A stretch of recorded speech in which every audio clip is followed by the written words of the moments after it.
4 రోజులుగా వరుసగా పెరుగుతూ వచ్చిన బంగారం ధర ఒక్కసారిగా పడిపోయింది. అంతర్జాతీయ పరిణామాలు, మార్కెట్ ఒడిదుడుకుల నేపథ్యంలో హైదరాబాద్ బులియన్ మార్కెట్లో ఇవాళ గోల్డ్ ధరలు భారీగా క్షీణించాయి.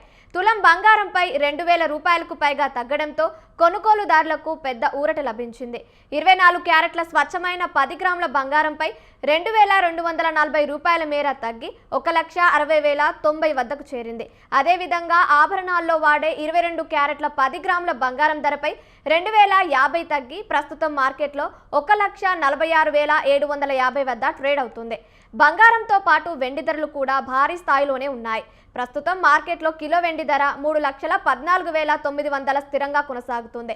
అంతర్జాతీయ మార్కెట్లో డాలర్ విలువ పెరగడం, పశ్చిమాసియాలో భౌగోళిక రాజకీయ పరిస్థితుల మధ్య ఇన్వెస్టర్లు లాభాల స్వీకరణకు మొగ్గు చూపడం వంటి అంశాలు బంగారం, వెండి ధరల తగ్గుదలకు కారణమయ్యాయని బిజినెస్ ఎక్స్పర్ట్స్ చెబుతున్నారు.